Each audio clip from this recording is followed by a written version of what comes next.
रसों की ओरा रे सठ सुने स्वभाव न मोरा। हो लखन मुनि सील तुम्हारा ओ भाई नहीं, से लो, भाई से लो। ओ नहीं जान। अब इसका समय नहीं।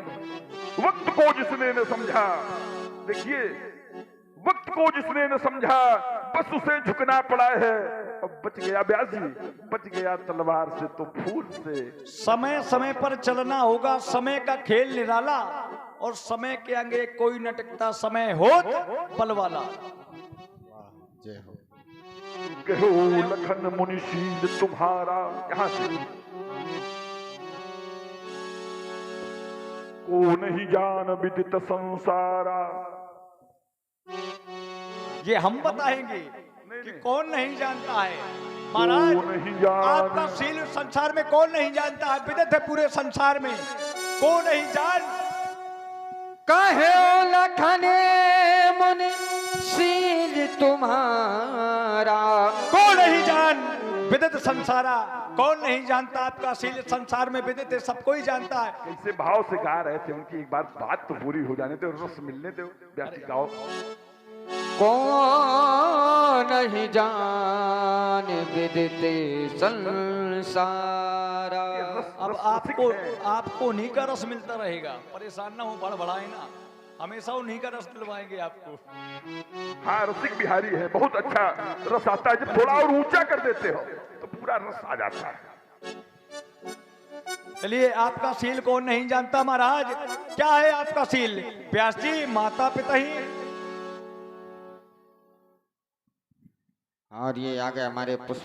माता पिता और इन भैनी के, गुरु बिन रहा सोचे बड़े जी के। आप माता पिता के ऋण से तो ऋण हो गए हैं, लेकिन अभी तक गुरु ऋण शेष बचा है। गुरु ऋण रहा सोच बड़े जी के, गुरु का ऋण आज तक नहीं चुका पाए।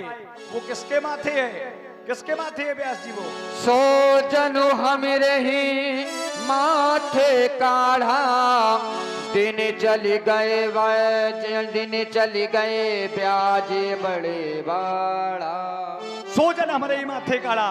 हे महाराज, दिन चले गए ब्याज बहु बाड़ा, ब्याज बहुत बढ़ चुका है और वो ब्याज हमारे माथे है। आप आदेश करें, अपने पौरियों को बुलवाए, व्यवहारिकों को बुलाए, और बुलाना पड़ेगा, और यहाँ पर तो बुलाना ही पड़ेगा, और तुरंत देओ। व्यास जी आप अबे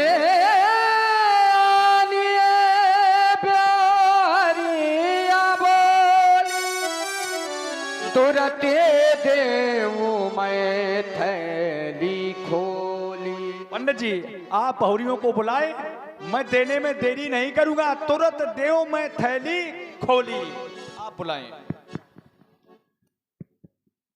ये बड़े मास्टर हैं क्या? बड़े, तब उनको आसन दो, फिर बड़े को सम्मान करो। ये होती कला। पूरा जान लगा रहे, खून हमारा पी लिया,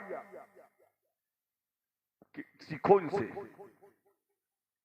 हाँ, क्या किया हमने इतनी बार कहा, लेकिन कभी यहां नहीं पहुंचा पाए। राजकुमार लक्ष्मण ने कहा, माता पिता ही मुरण बहनी के, गुरु रहा सोच बड़ जी के। अब आनी बेवरिया बोली, तो मैंने माता को मारा। संसार में सब लोग मैया से जन्म लेते हैं, और किसी पुत्र को यह अधिकार नहीं है कि अपनी मैया का वध कर दे, लेकिन मैंने अपनी मैया को मारा।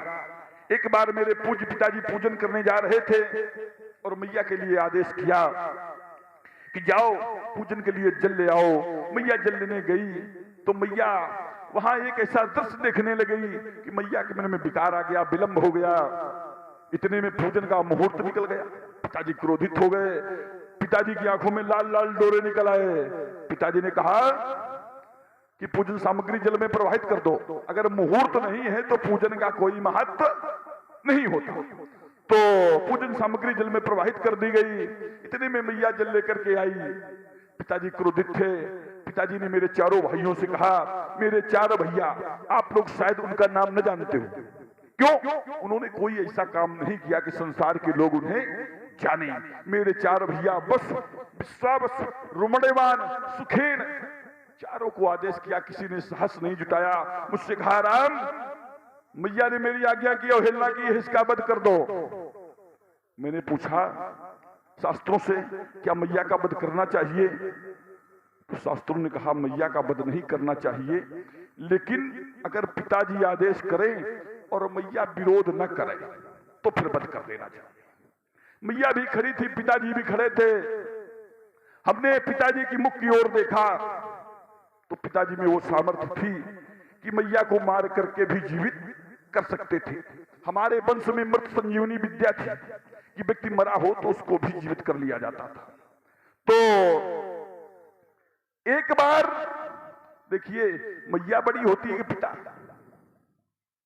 एक बार जब मैया के पुत्र को वनवास का आदेश हो गया तो जब मैया के पास जाता है आदेश लेने, तो मैया कहती है कि जो केवल पितु आयस दाता, अगर केवल पिता का आयस हो तो जनी, यदि बने ना, तो जनी जाऊ जानी बड़ी माता को मेरा आदेश समझ करके न जाइए, और जो पितुमात कहो बन जाना तो कानन सत अवध समाना, तो फिर जाइए बन के लिए। तो मैया खड़ी थी, स्वीकार कर रही थी, तो पिताजी का आदेश था। मैंने उठाया परस, इस ग्रंथ में लिखा गया, परशुराम पितु आज्ञा राखी, मारी मातु लोक सब साखी। साखी माने साक्षी, साक्षी माने गवाह, सारा संसार लोग गवाह है कि परशुराम ने मैया का वध किया और पिताजी की आज्ञा का पालन किया। तो मैंने पिताजी की आज्ञा से मैया पर परस का प्रहार किया। स्थिति क्या थी? और मैया मुझसे कुछ कह देती, प्रज्ञा मेरी निर्णय लेती। मैया ने भी कुछ कहा नहीं और सिर दाएं बाएं हिला नहीं, सिर दाएं बाएं हिला नहीं।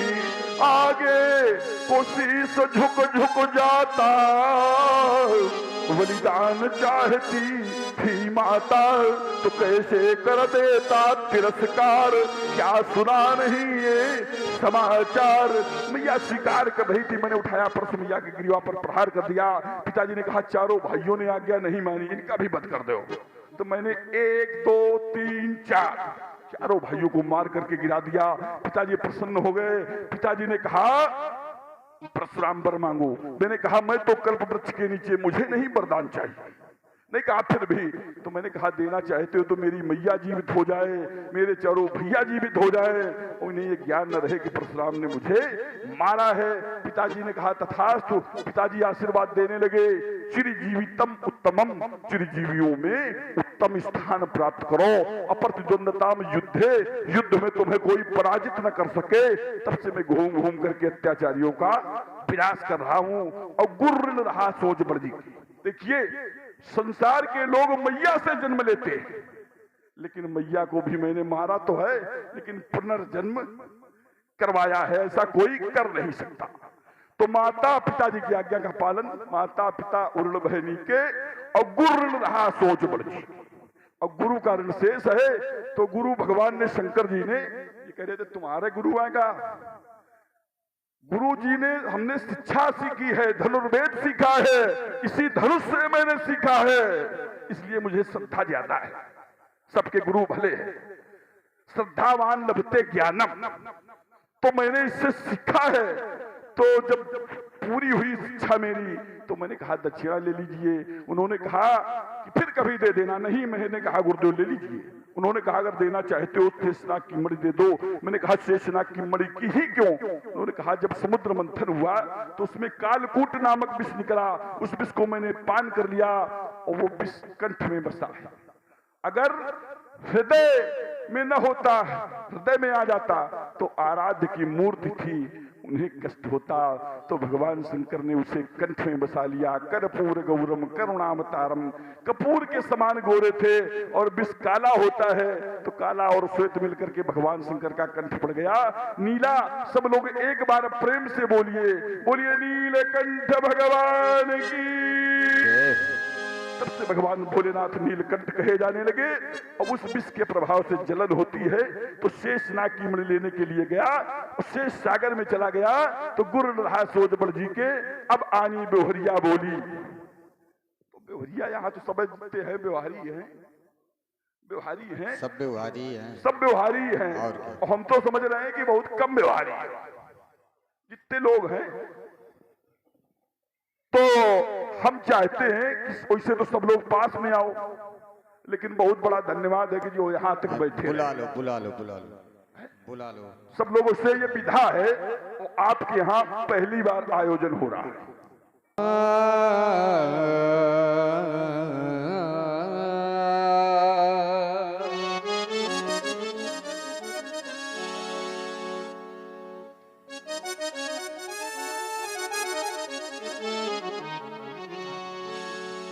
अति विनीत मृदु शीतल बानी,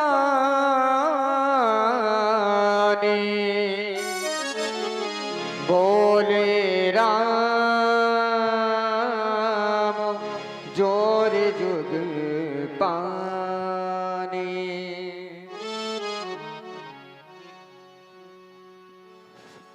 भगवान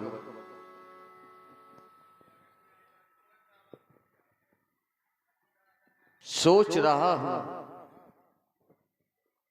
मेरे भैया लक्ष्मण ने आपको बहुत कट वचनों का प्रयोग किया, क्षमा कर दे।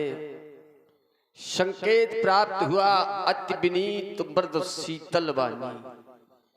मेरी वाणी में 3 विशेषताएं हैं। मैं आज आपको ऐसी मधुर मीठी वाणी सुना रहा हूं जिससे आपका क्रोध शांत हो। भगवान शांत हो। सुनाहु नाथ तुम सहिज सुजाना,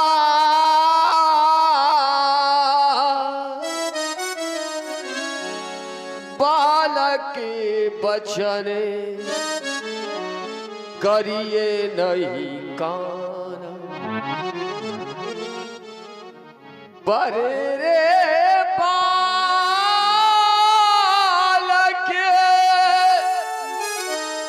एक सुबाहु,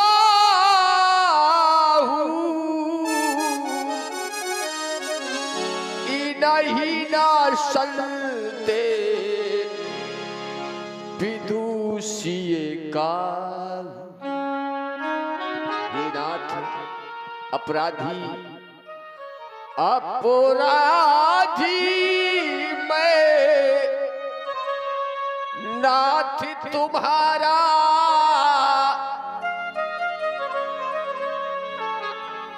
अपराधी मैं नाथ तुम्हारा।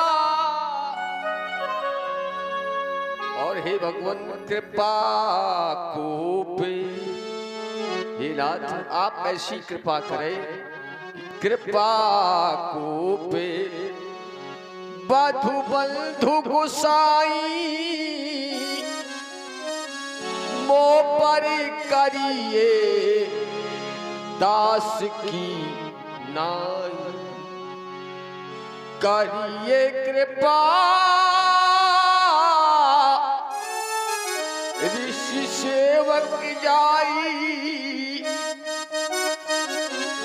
मुनि नायक सोई करिए उपाय। आप वही उपाय करें नाथ जिससे आपका क्रोध शांत हो, शांत हो, शांत हो। कह मुनि राम, कह मुनि राम जाई ऋष कैसे, अजहु अनुज तब चितई से। रघुराम तुम मेरे क्रोध का समझ चाहते हो, लेकिन देखो अपने भैया की ओर देख लो, एक बार देख लो। बगुला भगत के कंठ यही के कंठ उठारो न दीन्हा तो मैं काहे कोप करी कीना।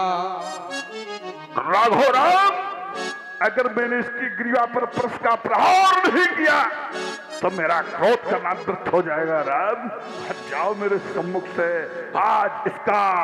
अरे पिता!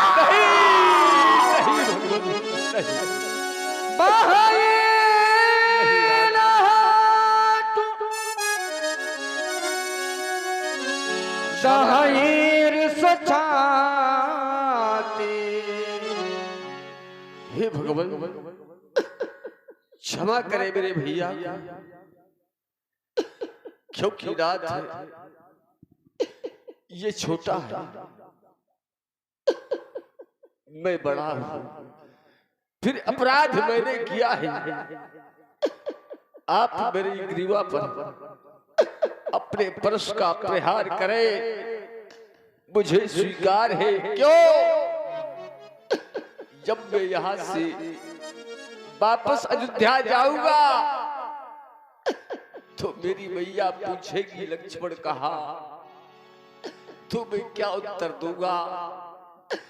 उन्हें कैसे समझाऊंगा? उनको कैसे धीर दिलाऊंगा? नाथ, हाँ, जिस समय मैं अपने घर अयोध्या से चला था तो मेरी मैया ने कुछ शब्द कहे थे। भगवान, आप उन शब्दों को सुने। सुनाओ राघो मैया के अनमोल बोल। सुनिए भगवान। मैया ने चलते समय कहा, हिलात मैया ने चलते समय कहा, हे रामो बचन बमो सुन लेना, लक्ष्मण को साथे लिए जाते,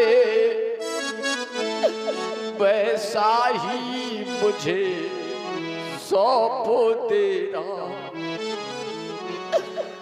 मैं बंधो विहीनो नाथ कैसे, मैं बंधो विहीनो नाथ कैसे, सोका तुरे अवधु सिधाऊंगा, मैया पूछेगी ये मेरा लखन कहा, तो किस भांति उन्हें समझाऊंगा। ऐसा नहीं होगा राम। तो उस छाती से, उस गोदी से, उस छाती से, उस गोदी से ज्वाला भड़ा उठेगी जब, जल ही ले पीने सी व्याकुल हो, मैया तड़पड़ा उठेगी जब, तब तुम ही बताओ हे भगवान, तब तुम ही बताओ हे भगवान, किस तरह बचेगा जगत वहां, फिर बच नहीं सकते इन लपटों से, श्री भरत और शत्रुघ्न वहां क्योंकि मेरे दो भाई भरत और शत्रुघ्न अयोध्या में हैं। इन तीनों को अगर मारना हो, हे भगवान, इन तीनों को अगर मारना हो तो हमरे प्राण हरो भगवान, अन्यथा सबों के जीवन थे तुम हमको माफ करो भगवान। हे नाथ, इतना करना हम दोनों की इरादा। आप हम दोनों भाइयों को मार दे, लेकिन इतना करना हम दोनों की ये छातियां मिला देना भगवान। तुम एक ही वस्त्रों में दोनों को कसकर लिपटा देना भगवान। यदि चिता बनानी यह मुश्किल हो, हे नाथ, यदि चिता बनानी मुश्किल हो तो जल में यही बहा देना। जल निधि की ठंडी लहरों में दोनों को साथ सुला देना, क्योंकि नाथ। और ये आ गए हमारे छोटा भाई, बहन बेटी माँ बाप सब कुछ प्राप्त हो जाता है, लेकिन भगवान मिल जाते हैं इस विश्व में। इस संसार में सब कुछ मिल जाता है, लेकिन मिल जाते हैं इस विश्व में। या धर्म कर्म हजार पर लेकिन मिलता है नहीं ये भाई बारंबार। ये बेटा बेटी भाबुनी, यह बेटा बेटी भाबुनी, ये सब स्वार्थ के मीत है। भाई से भाई सदा अब करता सच्ची प्रीत है। और ये आ गए इदरीस चाचा रिगवारा कला, इनकी ओर से 20 पुष्प मुद्राएं राम जी के चरणों में प्रदान हो रहे हैं। बहुत बहुत धन्यवाद। मेरी एक यही विनय है आपसे, मैं आपके हाथ जोड़ रहा हूँ, आपके पैर पड़ रहा हूँ, मेरे भैया को क्षमा करें। आप मेरा वध कर दे, आप मेरी ग्रीवा पर अपने परश का प्रहार करें, मुझे स्वीकार है, लेकिन मेरे भैया लक्ष्मण को क्षमा करे, क्षमा करे, क्षमा। देख लो संसार के लोगों, ये है भाई भाई का प्रेम। एक भाई के ऊपर संकट आ गया तो दूसरा भाई कहता है कि मेरे भैया को छोड़ दो, मेरा पुत्र कर दो। ऐसा भ्रातृ प्रेम अगर हमारे धरती के भाइयों में आ जाए तो ये धरती बैकुंठ हो जाएगी। जो भाई बचपन में एक ही थाली में खाते हैं, एक ही बिस्तर में सोते हैं, एक ही मैया का दूध पीते हैं, जरा सी बात बिगड़ गई तो एक भाई दूसरे भाई को देखना नहीं चाहता। उपस्थित समाज के लोगों, घर का बंटवारा कर लेना, मकान का बंटवारा कर लेना, दुकान का बंटवारा कर लेना, लेकिन केवल मेरी एक बात मानना, तो हम समझेंगे कि आयोजन सफल है। भाई भाई के दिलों का,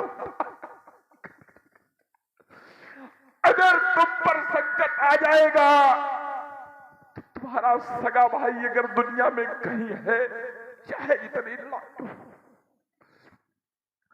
आगे पैर बुला करके आ जाएगा। और जिसके भाई रहे हो, आज इस धरती पर भाई न हो, उससे पूछो क्या होता है भाई। और जिसके भाई है भी तो उसको भी बड़ा बल रहता है कि अगर कोई बात हो गई तो मेरे भाई आ जाए। कारण कारण बस भाई भाई में, और चाहे कितनी ही अनबन हो, पर समय पड़े पर भाई देता है साथ एक मन हो। हमारे यहाँ भाई को दाहिनी भुजा कहा गया। कट गई भुजा जब योद्धा की, कट गई भुजा जब योद्धा की, तो चढ़ती तीर कमान कहाँ। और भाई जब जग में रहा नहीं, तो भाई बिन जग में बाद कहा। देखिए संसार के लोग, राम तुम तो बड़े भाग्यवान हो, तुम्हारे 3 भैया छोटे हैं, जब कहीं से अपने भवन में जाते होंगे। और ये आ गए इसी बीच में मनोज विश्वकर्मा द्वारा खोर्द। तो तुम्हारे भैया भरत, तुम्हारे भैया लखन, तुम्हारे भैया शत्रुघ्न भैया भैया कहकर गले से लिपट जाते होंगे। लेकिन मेरे भाई तो है, लेकिन मुझे कोई भैया कहने वाला नहीं है, मैं सबसे छोटा हूं। संसार के लोग दुनिया का भार उठा सकते हैं, लेकिन अपने पुत्र की अर्थी का भार कोई पिता नहीं उठा सकता। मेरे लिए लक्ष्मण का वध कर देना कोई कठिन कार्य नहीं, लेकिन जब लक्ष्मण की अर्थी सजकर अयोध्या के प्रथम द्वार में जाएगी, कैसे सहन कर पाएगी कौशल्या, कैसे सहन कर पाएगा वो दशरथ। माताओं की छातियां फट जाएगी। राम, एक बार मेरी भैया को अंतिम समय चल रहा था, कुछ का आसन दे दिया गया था, मेरी मैया ने बुलाया था। राम, मेरा हाथ अपने बक्षस्थल पर रख लिया, कहा आज राम तुमसे वचन देती हूँ, तुमने न जाने कितनी माताओं के गोदे सूनी कर दी, न जाने कितनी अबलाओं की गोदे सूनी कर दी, न जाने कितनी महिलाओं के सिंदूर से खेल ली खून की होली, और न जाने कितनी बहनों के भाई छीन लिए। आज से वचन लेती हूँ, किसी का कोई लाल, किसी का कोई भाई न छीनना। तो राघव, तुम्हारे भी मैया के वचनों की रक्षा और मेरे भी मैया के वचनों की रक्षा एक साथ। मैया ने जो भी वचन कहे वो भंग नहीं होने दूंगा, और इस प्रबल परस की ज्वाला में सौमित्र नहीं जलने दूंगा। इसलिए सुनो हे राघवेंद्र, ले जाओ अपने भैया को, और जैसे लाए थे सौंप देना। तड़प रही निज मैया को तुम भ्रातृ प्रेम के हो प्रतीक, ये पावन भाव तुम्हारा होगा, और हर युग में इतिहास चिरंतन राघो अमर तुम्हारा होगा। नीरज नैनों से राम, नीरज नैनों से राम, अश्रु अब मत बरसावो। और तड़प रहे हैं प्राण हमारे, और इन्हें अब मत तड़पाओ। ले जाओ राम, ले जाओ राम। और ये आ गए इदरीस चाचा, इनकी ओर से अनुयायी होते हुए भी इस धर्म में लगाओ।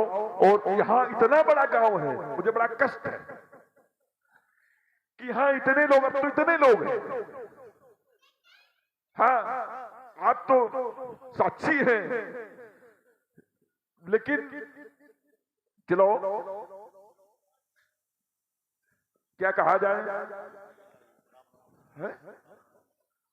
हाँ, अब हम चाहते हैं और ये आ गए उनको बुला लें और उसके बाद खड़े कर दें।